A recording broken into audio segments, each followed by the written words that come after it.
So it's the time to start, but I think we can give a chance and a few minutes more, like 2-3 minutes to start, okay? Okay, and when do we go until, Carol? Like we stop at what time?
let me start.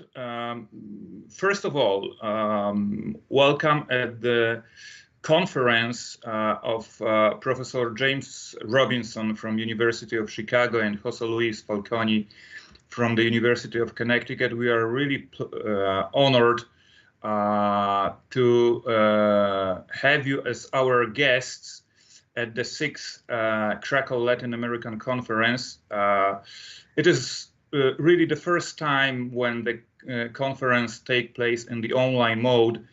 The short tradition is to meet every 3 years in Krakow at our university and to have a really interesting intellectual debate about various Latin American topics. When we are meeting in a regular way, in fact, this would be an opening lecture. However, because we are in the online mode and we have to take into account the difference in time zones, it is today's last activity, last but not least. This is our really important activity during this conference. Our guests, as I said, are Professor James Robinson, Professor of Political Science at the University of Chicago. He worked also as a professor at the University of Harvard and University of California in Berkeley. Since 2016, he's director of the Pearson Institute for the Study and Resolution of Global Conflict. In the years 2007-2010, Professor Robinson served as a member of the Swedish Development Policy Council, a committee advising the Swedish Foreign Minister on Sweden's international development policy. Professor James Robinson was also awarded several titles of doctoral honoris causa, among them at the Norwegian University of Science and Technology in Trondheim and the University de los Andes in Bogota. Professor Robinson is the author of dozens of publications, and among them we can find a fantastic book, Why Nations Fail, which was translated also into Polish, but also into Spanish and dozens of other languages. The co-lecturer is Professor José Luis Falconi, who is a professor of art and human rights at the University of Connecticut, as well as the president of Cultural Agents, an NGO which promotes civic engagement and creativity through artistic education. In the United States, Professor Falconi has been appointed lecturer in the Department of Art, History and Architecture at the Brandeis University in the years 2014-20, at Boston University, and in the School of Fine Arts at the University of Connecticut, as I've said, in the spring of 2021. It's worth to mention also that in Latin America, Professor José Luis Falconi was a bicentennial visiting professor of aesthetics at the University of Chile, in the capital, in the Santiago de Chile, international professor at the National University of Colombia in Bogota in 2013. Professor was also visiting professor at the Center for Latin American Studies, Manuel Galich, at the Universidad San Carlos of Guatemala. So as you can see, we have very distinguished guests today. The topic of the lecture is Unreal Ideals, Reconceptualizing the State in Latin America, which seems a very important topic in the present day reality of Latin America, but not just Latin America. I mean, it's a universal problem, in fact. Well, Professor Robinson, Professor Falconi, the floor is yours. Okay, great. Thank you, Carol. Thank you for that very generous introduction, and greetings to everybody. Sorry, we're not there in person in Krakow. That would have been much more fun. So this is, this is how it's going to work. I'm going to talk a little bit, and then Professor Falconi is going to talk, and then I'm going to come back. And this is we don't have anything written, unfortunately, but we have some slides here. This is a sort of experimental collaboration between a social scientist and an artist and an art historian. And you might wonder, what on earth does a social scientist have in common with an art historian and an artist? Well, this talk and this research agenda comes out of kind of a mutual dissatisfaction with a lot of the literature on the political economy of development in Latin America. So I've done a lot of research on political economy of development in Latin America. In Colombia, I've written many papers on Colombia. On Chile, I'm working on a project in Bolivia with some Bolivian collaborators at the moment. But we've taken a very, you could say, my work has typically been very sort of Machiavellian. If you read, Why Nations Fail, that was a book that Professor Acemoglu and I wrote, 10 years ago, sort of summarizing what we thought we learned from our joint research projects in those years. And a lot of that book is about the difference between Latin America and North America, and how Latin American underdevelopment and inequality was an outcome of this sort of Machiavellian construction.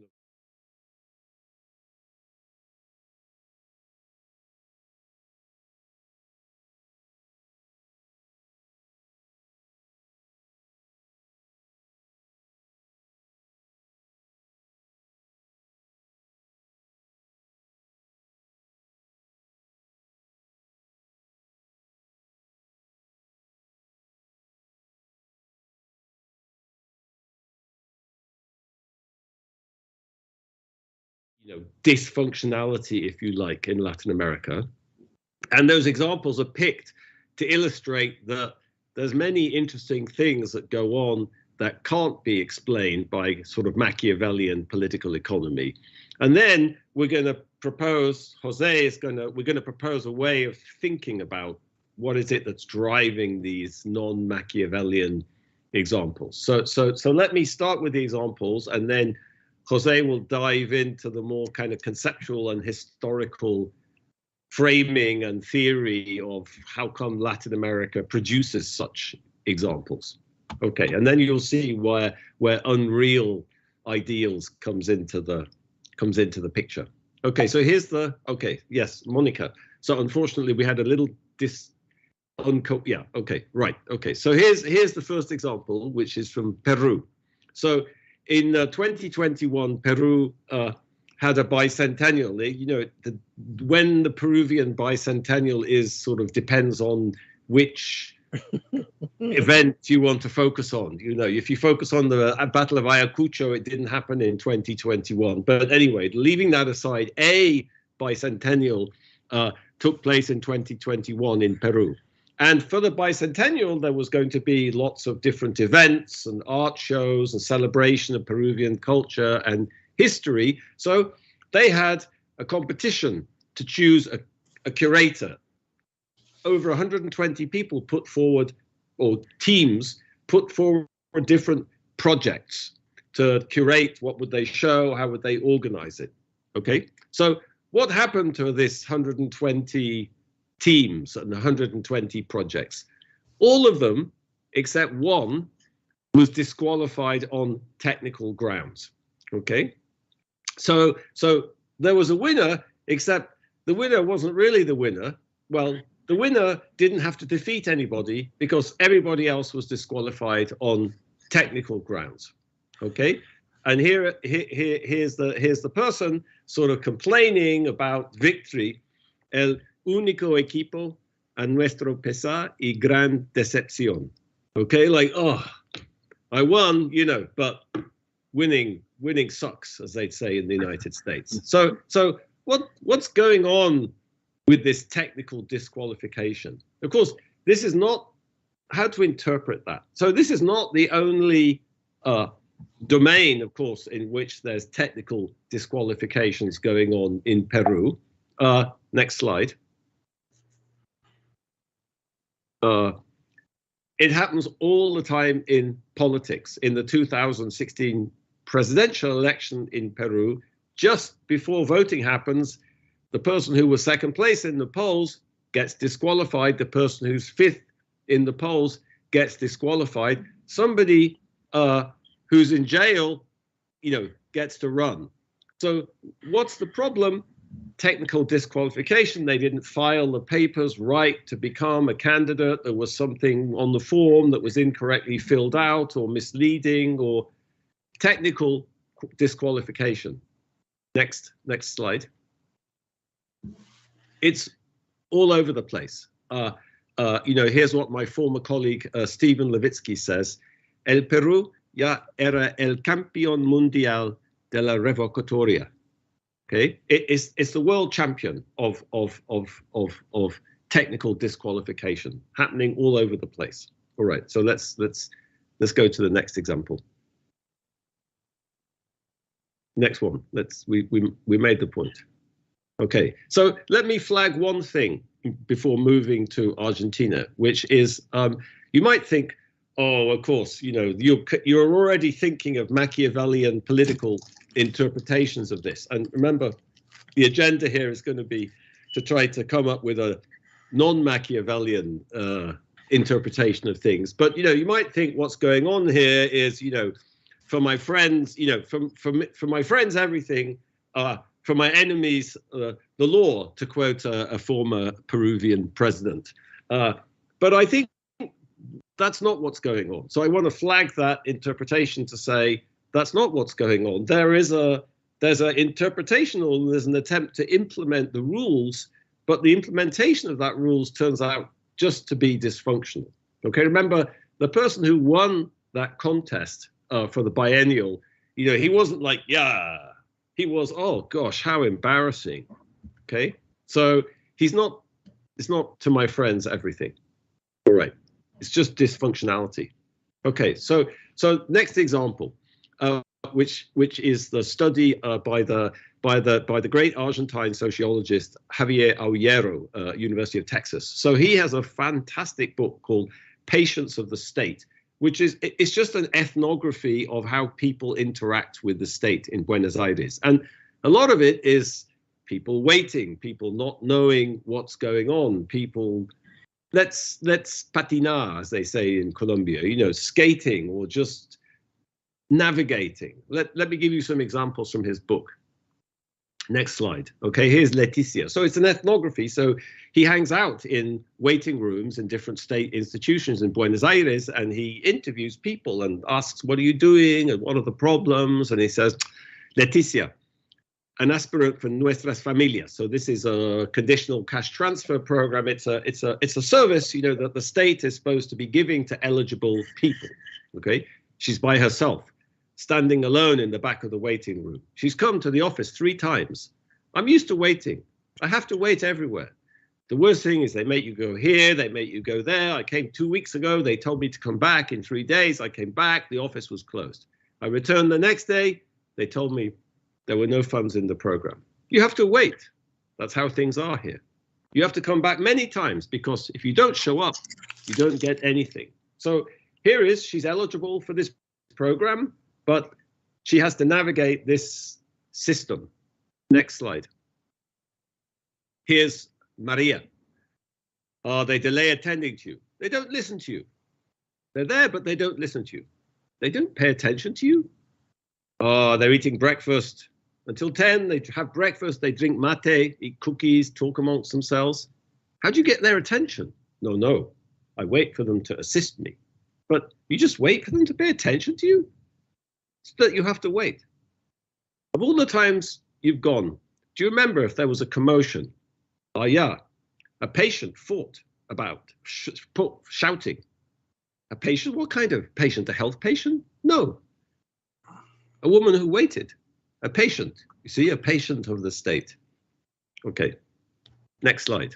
So there's the second example. Patients of the state. How do I interpret that?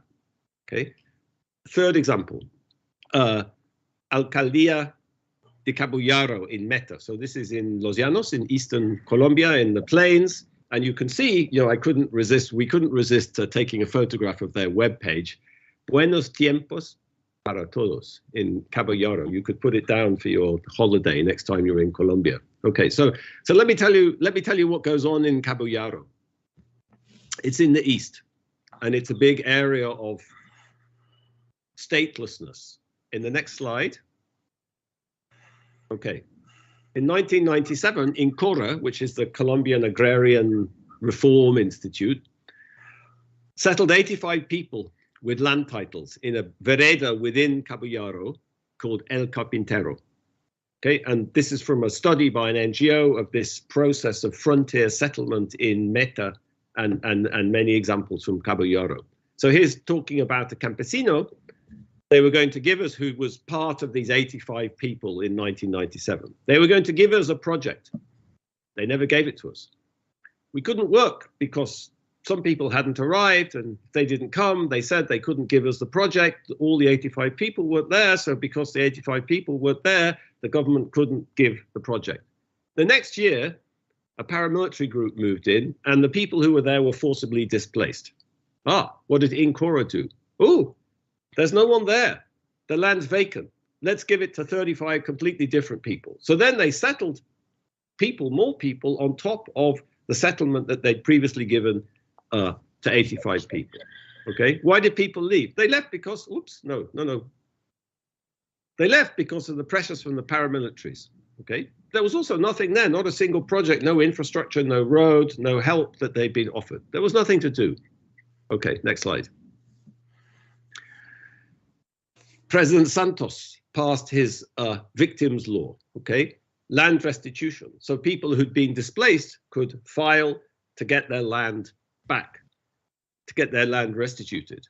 So now 85 people had been displaced from this land, which had now been given to 35 new people, okay? So what happens? Chaos, okay? The people who'd been displaced had a title. The people who'd come afterwards had a title too. The titles were inconsistent, and the restitution, the URT, had to sort that out. Okay, big mess. All right. So, which dispossessed? Restoring land to which dispossessed? Okay, next slide.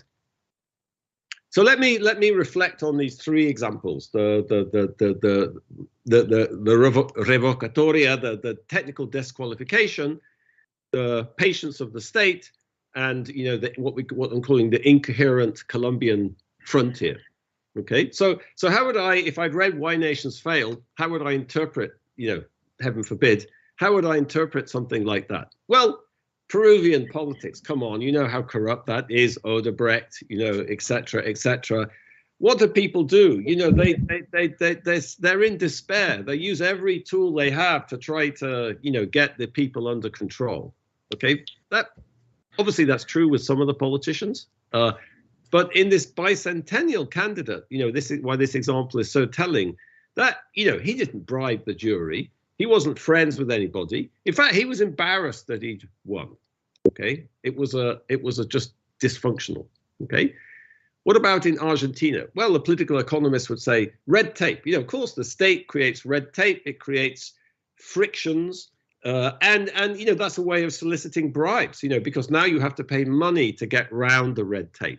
But one thing that's really striking about Aullero's ethnography is the almost total and utter absence of corruption. So nobody's asking for bribes. It seems like a ready-made situation, but that's not what's going on. There's just some disequilibrium between the state and the citizens.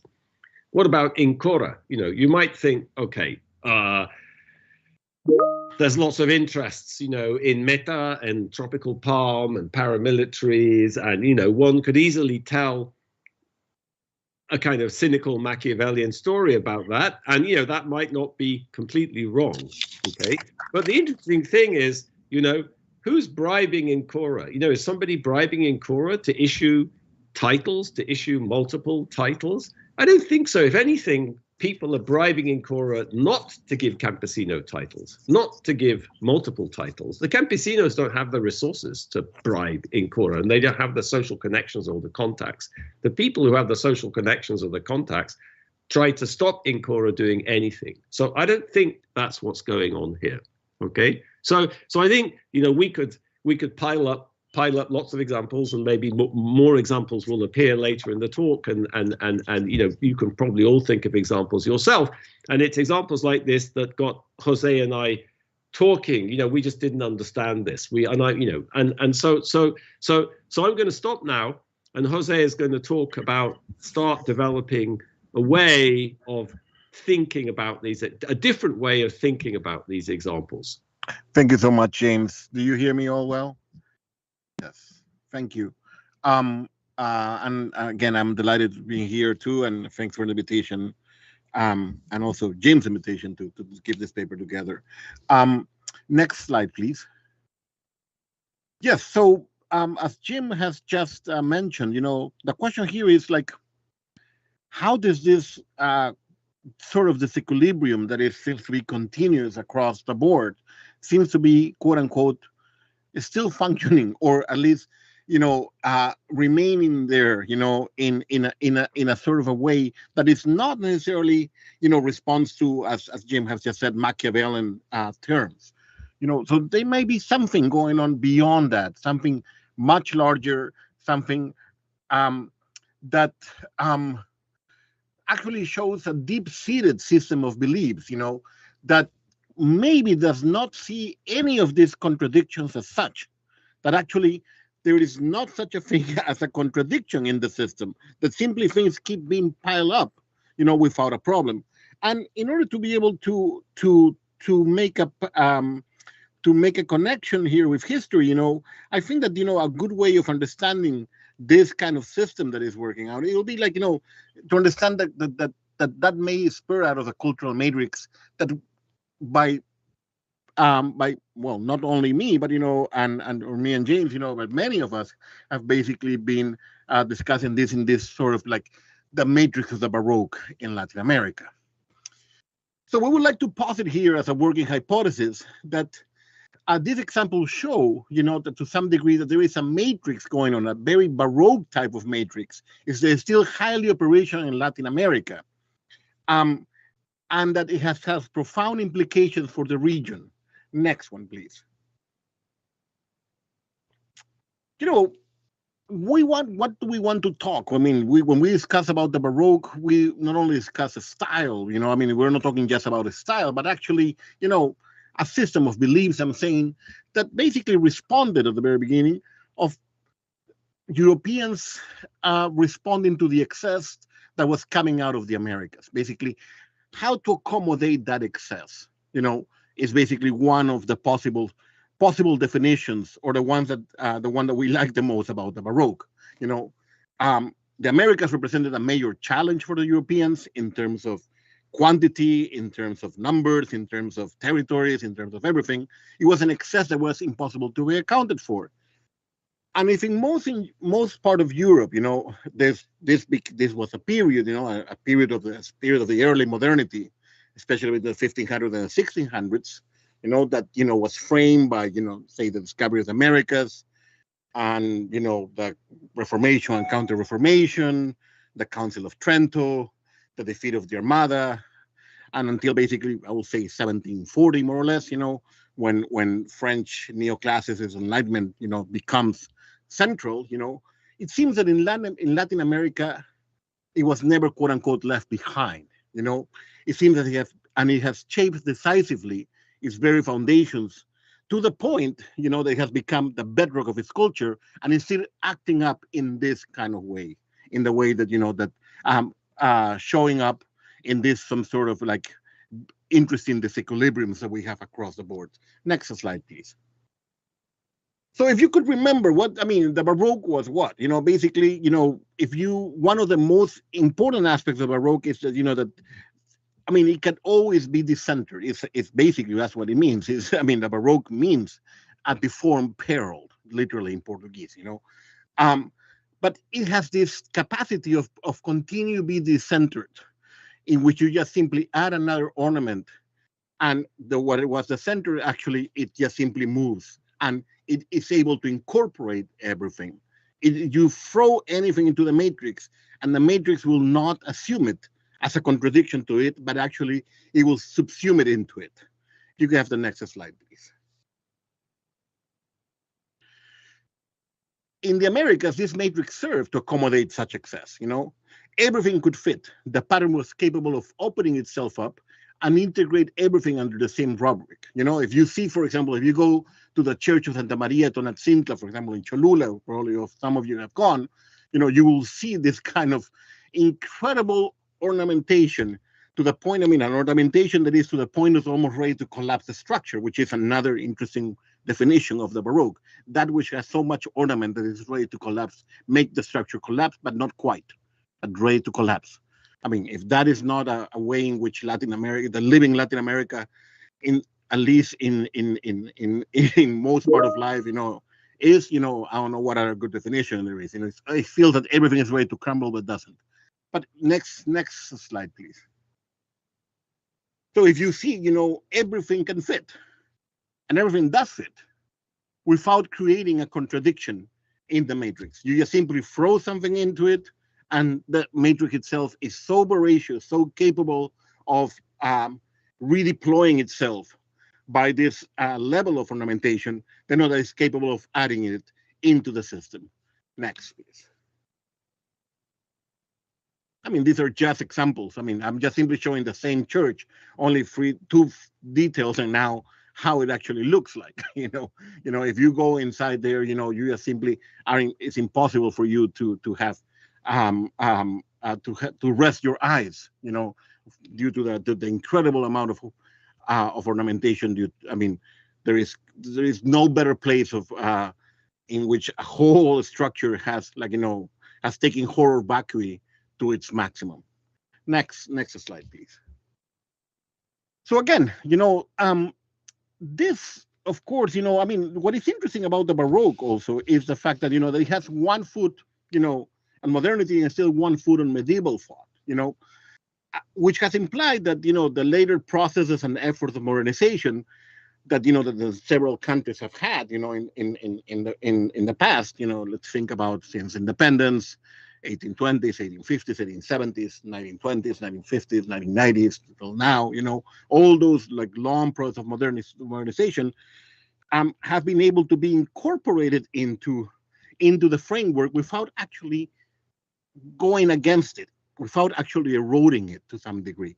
And which has made, very interestingly enough, to make things coexist, which should not normally do not coexist. When Nestor Garcia Canclini at the end of the 20th century, talks about hybrid cultures, he's basically talking about in which you can walk or coming out of modernity, remember? He's basically describing the way the Baroque matrix has allowed many temporalities to coexist without canceling none of them. So let's think about if you walk one street of Mexico City, you might be at a taller, which is a taller of artesanías, which is a pre-modern one. Then you walk into a taqueria, which is an informal, modern, a venture, a taco stand, that sells you tacos, and you pay, and then you have, it's but basically comes out of the 50s, and then you can go and work at a co-shared shared space, co-working shared space, like one of the new ones that you have, and you are connected with, Beijing and New York and London, working in a sort of postmodern, type of work environment. And those three things are happening at the same time. You can just walk 20 meters, and you have those three things coexisting without basically really canceling each other. That's one of the great, incredible results of this coexistence of different temporalities at the same time, that do not seem to have to be contradictory to some degree. You know, again, next slide, please. But also, you know, there is the other consequences, and the one that we want to also that we want to really highlight will be the one that happens at the level of the lettered city. You know, one of the incredible things about, you know, the way in which it was everything implemented here was the fact that, again, you had this, I mean, the Spanish and the Portuguese arrive, you know, with concepts that are still, you know, as I say, one foot is still into medieval, you know, and again, one foot into the spirit of all the early modernity, you know. But, you know, this allowed to have, like, you know, again, incredibly interesting model schemas, you know, like such as the urban grid, you know, to some degree, which came out of in which every city was built. But then again, versus what? Versus a concept of nature outside the city that really was very much, you know, aligned with medieval times, in which basically outside the city there is no law; it is just simply wilderness, you know. And again, in the long run, this will create an inherent disequilibrium between an orderly ideal city, the letter city, and a formal city. I mean, and the formal city and reality itself, the way in which actually things work. It will start to be a complete peeling off of those two alignments, you know, those two realms, and we're going to be able. That will be probably will be at the bottom of this disequilibrium. Next slide, please. So again, there was, I mean, the cases, and going back to those cases, you know, there is, I mean, the three cases have something in common. Then they have a belief and disposition that there seems to be this double order, as we say, between the official realm, which is artificial, which is foreign, you know, and the real ones, you know, which is, you know, the ones that happen in real life, quote unquote, which seems to be always outside the codes. And this, you know, if we look at the history in which, as I said, urban environments have been placed, you know, perhaps the best metaphor of this is basically the perfect imagined cities in the perfect grid that actually came to the Americas, you know, by the foundation of the especially in the Spanish Empire, and it came really fast in the 16th century. Next slide, please. As you know, one of the things that was absolutely incredible about the quote unquote conquering and colonizing of the Americas, it was the fact that it was how fast the networks of city were created. You know, I mean, it was in 70 years you had basically the whole continent with many different cities already interconnected. You know, the continent was always seen as a network of cities. You know, because outside the city, as I said again, there was la vorágine thing. I mean, a metaphor that still holds, you know, probably appeal until now, even now, but very clearly the 20th century too. If you remember the novel La Vorágine in Colombia of Eustaquio Silva. Next slide, please. Again, the question, the important thing here is, again, you see here the map of Santo Domingo. You know, outside there is nothing, inside there is perfect order. There is a stark division between a perfect order, the letter city, the legal order versus a no order outside of it. Next slide, please. The most interesting explanation for this pattern is, I think, the book, The Letter City, which I think we have all read as Latinoamericanistas, by the Uruguayan intellectual Angel Rama, you know, in which basically, you know, what he says is like Latin American cities have been creation of the human mind. The lands of the new continent afforded a propitious place for the dream of the ordered city to become a reality. It was not the real society that was transported, but merely its ideal layout. For us, it's important to highlight this aspect of the ideal layout, you know, the part of the ideal. Next slide, please. Exactly, because, you know, again, we have here the problem between the potential over reality. Rama is very clear at focusing that there is a disconnect between the ideal and the real, or what he calls a situation that privileged potentiality over reality. And the fact that the colonial project was conceived as being freed from, quote unquote, ordinary circumstances, as being key to understanding what social scientists would call the weak state capacity of the Latin American periphery. Next slide, please. I mean, many results. You have many results, here. First aspect, of course, the fact that, that you are you have been living in an enclosed space that has no connection with the outside, quote unquote, the outside being only understood as wilderness and not as, quote unquote, countryside. It's important. Think about, look about the way in which already by 1826, as you know, there is a Repertorio Americano, the major publication that drove, all the independence processes of Latin America. Andres Bello was behind it. This was published in London. Look at the frontispiece of the Repertorio Americano.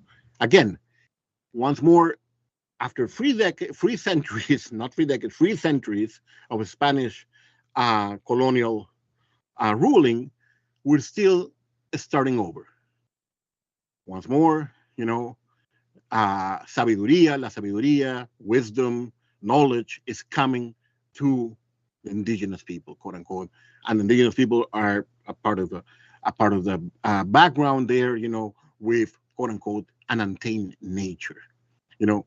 Civilization was still a visitor, not a native, in the Americas after 3 centuries. Next one. And again, there's a produce a very deep-seated perception that the culture is not rooted, and I'm going to stress the metaphor here, that is not rooted, it is postizo, as we say in Spanish, or out of place. Esa falta de recuerdo, Humboldt already understood it, esa falta de recuerdos que caracteriza a los pueblos nuevos en Estados Unidos, en las posesiones españolas y portuguesas, es digna de atención. No solamente es aflictivo para el viajero que se encuentra privado de los más bellos goces de la imaginación, sino que influye también en los lazos más o menos fuertes que sujetan al colono el suelo que habita, a la forma de las rocas que circundan su cabaña, a los árboles que han sombreado su cuna. Humboldt picked up on this complete disassociation from one to the other. Next, please. And again, the same thing you can say about el contrapunteo. You can see Fernando Ortiz talking about, in his major, el contrapunteo cubano, el tabaco de azúcar, once more, the words are provisional, foráneo, or aves de paso. That's how the culture is being perceived. Todo aquí se sintió foráneo, provisional, cambiadizo, aves de paso sobre el país, a su costa, a su contra y a su malgrado. Next one, please. Roberto Schwartz, speaking about Brazil, will tell you exactly the same way. We Brazilians and other Latin Americans constantly experience the artificial, inauthentic, and imitative nature of our cultural life. Can keep going on that. One of the most, perhaps one of the most incredible examples of such postizo, such idea of artificial and quote unquote inauthentic, imitative nature of cultural life, to some degree could be probably, being graphic by the efforts of Doña Fela. Doña Fela was the first mayor of San Juan, Puerto Rico, Felisa Rincón, her name was, who in 1952 and I think 1954 and 1956, 3 times, they were done 3 times, I think, she used to hire Eastern Airline airplanes during Christmas. She will rent Eastern Airlines planes, will pack up 2 tons of snow from New York. Remember, a lot of Puerto Ricans were moving to New York at that time. And they were like, then she used to throw them, from the plane, so Puerto Rican children would have a white Christmas in the middle of the tropics in December. That is one of I think graphics very clearly what we are trying to say here. Next slide, please. And again, it is this formal realm that does not reach quotidian social practices. This is José Guillermo Nugent, talking in El Laberinto de la Soledad, that wonderful book on Peruvian cholification, in the last decades of the 20th century, tells you basically something to the extent of there is something disconnecting between the formal realm and which is incapable of picking up all the repertoire of traditions, social networks, social practices, quotidian social practices that we live with that are incapable of being transposed into one. Esa tensión entre palabras que no alcanzan a moldear una realidad social y un mundo de prácticas cotidianas que no alcanza a ser pronunciado es nuestra más típica configuración cultural de las últimas décadas. Next one, please. So again, as I say, this one very clear problem that seems to be, being one of the main layers of the problem of the disequilibrium. The fact that, there is a formal realm and a real realm, quote unquote, that do not connect to each other. That they are like not connecting. The formal is not picking up what reality is happening. A further result of that, is basically understanding what exactly is the role of the state as basically the most, the entelequia más formal,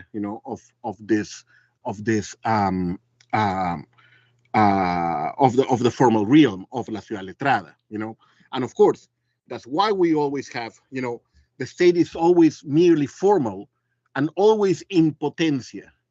It seems that, there is this very deep-seated belief, that important things that actually have to be merely formal and always in potentia. That means that in the case of, for example, José Ignacio Cabrujas speaking about the Venezuelan state or commenting about the Venezuelan state, had that famous quote about that it was, a magnanimous, the state was just simply a magnanimous sorcerer, because the state has nothing to do with reality. It will be suicidal for a presidential candidate in Venezuela to not promise us paradise because the state has nothing to do with reality.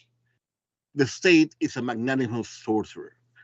Think about that line. The state has nothing to do with reality. Supposedly, it should actually reflect what reality is in order to be able to govern us and to be able to organize us. But here the point is that it has nothing to do with reality. We all know it has nothing to do with reality. Next one, please. So I leave it now to Jim, so to enter into this part, and finish up, the talk.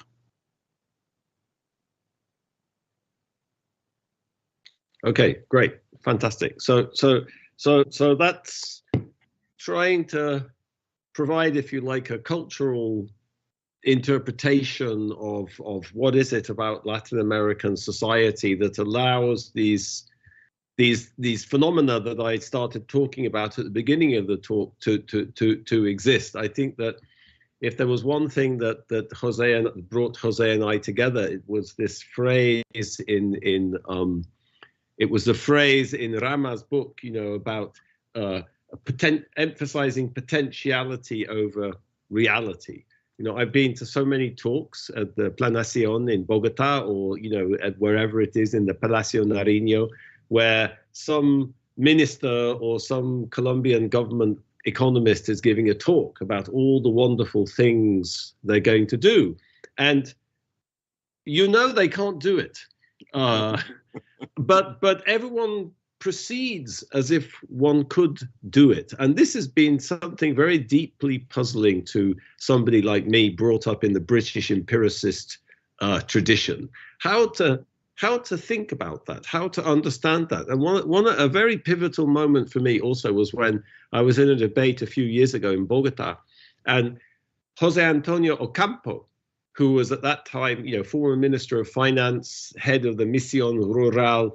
There was a peace negotiation with the FARC.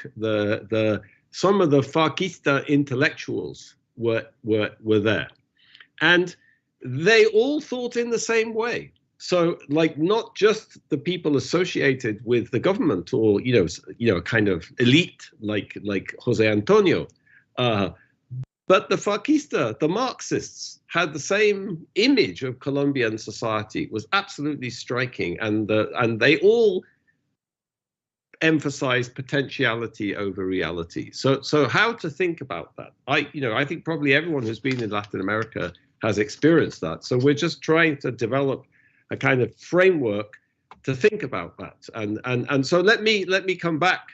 Let me come back to these examples now, and I'll sort of kind of emphasize how they lead us to interpret these, and then I'll talk about some other sort of extensions and other implications, because we think there's lots of implications of this way of thinking about Latin America that help you think about phenomena, very common phenomena, but in a new way. Okay, so the problem, what's the problem with the technical disqualification? Well, you're trying to apply these ideal rules and laws to this messy reality, and that creates this incoherence. Oh, we have to, we have to apply the minutiae of these rules. We end up disqualifying 120 people, and one person is left standing. Okay, think about the Argentine example, the patience of the state, nuestras familias. Argentina is a modern state. It has an IMF office and an ambassador in Washington and whatever. And modern states are supposed to do all these things, like give out conditional cash transfers, but it just doesn't have the organizational capacity to do that. It thinks it does, and other people think it does too, and they think it's available, and it just ends in that chaos that Aguero described so brilliantly. Okay, same with Colombia. Colombia passes agrarian reform laws and hundreds of agrarian reform over the last 200 years. One thing the Colombian government has been very, very good at doing is passing laws to allocate baldío and the frontier and give out property rights, but it doesn't have the knowledge. The frontier is not legible, to use James Scott's terminology. The frontier is just not legible to Colombian authorities. There's no cadastre. They don't know who owns what. They don't have the information or the control to actually implement agrarian reform. There's no roads, remember, there's no projects, but it pretends that it does, and it keeps passing laws, and you get what you found in Caballero. So, new interpretation of echa la ley, echa la trampa. Okay, so the normal interpretation of that would be a very Machiavellian one, but we're suggesting something different now. So let me talk about, if we move to the next slide, let me talk about some other kind of applications of this way of thinking. Okay, so some of them are sort of obvious. I won't talk about them, but let me talk about 4 very briefly, and then I'll shut up and maybe people have some questions. Think about one of the most characteristic aphorisms, about Latin America, obedezco pero no cumplo, okay? I obey, but I don't comply. It follows immediately from this sort of disequilibrium, okay? Of course, there's going to be rules and stuff that you recognize are in, you can't be implemented, or if they were, you did attempt to implement them, there'd be a mess, so I'm not going to comply with them. So that's a natural response to this equilibrium, okay? Maybe if that was the typical response, things would be much better. I'm going to talk a little bit about the demand for clientelism, and then I'm going to talk more about this aves de paso. So let me go to the next slide and talk about clientelism, okay? Because this provides a very different way of thinking about the kind of pervasive clientelism in Latin America, okay? So So Aullero also has another book, which is an ethnography of the Peronist political machine in this barrio in Buenos Aires, where he's worked for 25 years. Okay, and his definition, what's his definition of clientelism?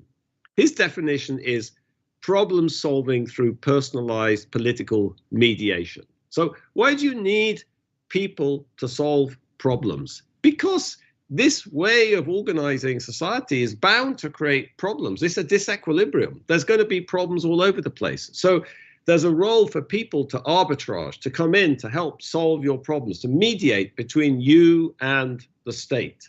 Okay, that's exactly how he describes clientelism. You know, in fact, in his view, clientelism isn't some kind of cynical manipulation of people or voters.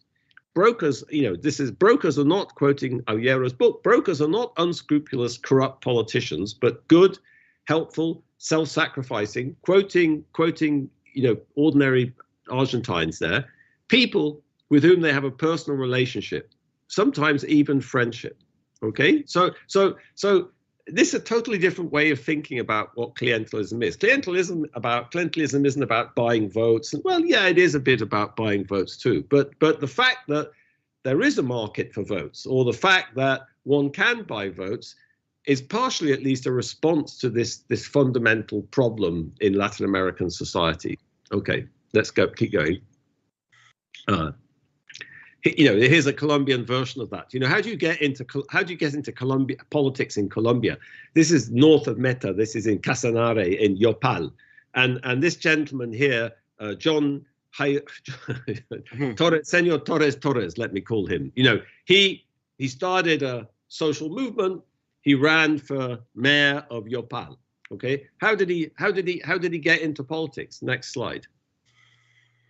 Solving problems. People don't have power in Yopal. People don't have houses. The infrastructure is terrible. There's no running water in Yopal. Okay, what did he do?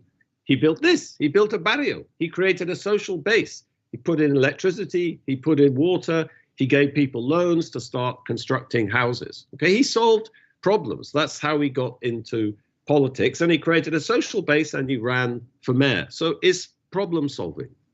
There's lots of problems. Okay.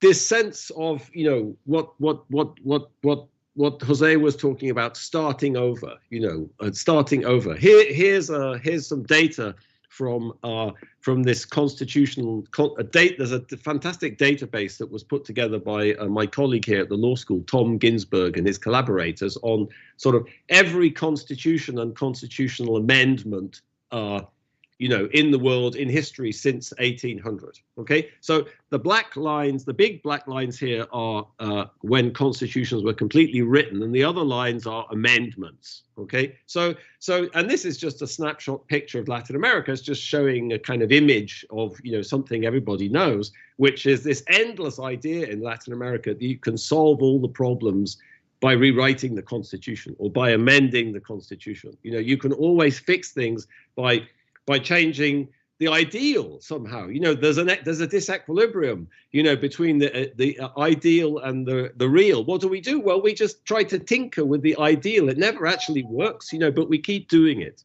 Okay, and then you end up with things like the 1991 Colombian Constitution, which is this enormous. It kind of mutually contradict parts of it, contradict other parts of it. So that, you know, then the whole thing gets embodied in a constitution.